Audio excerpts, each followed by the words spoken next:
Welcome to our channel. Today we how to automate emergency funds with Charles Schwab step by step clearly. To automate your emergency funds with Charles Schwab, start by logging into your Charles Schwab account. Navigate to the Accounts tab on your dashboard. Select the account you want to use for your emergency fund, such as a checking or savings account. Click on the Transfers option in the navigation menu. Choose Set up Recurring Transfers. Select the account from which you want to transfer funds. Now, choose the account where you wish to build your emergency fund. Enter the amount you want to transfer regularly.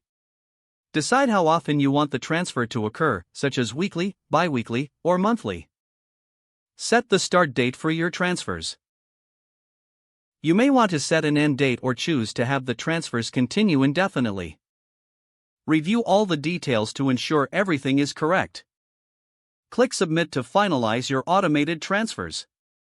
Check your email for a confirmation of your new recurring transfers. Monitor your accounts to make sure the transfers occur as scheduled. Adjust the amount or frequency as needed based on your financial situation. This automation helps you consistently contribute to your emergency fund without needing to remember each time. If the page does not load, refresh the browser or try again in a private or incognito window. Make sure you are using the correct email address, then retype it carefully to avoid small typos. If your password is not accepted, use the Reset option and create a new strong password you can remember. Check your spam folder for verification or security emails, then complete any requested confirmation steps. Enable two-factor authentication if available to improve account security and reduce unauthorized access risk. After signing in, review your profile details so your contact information and settings are accurate and current.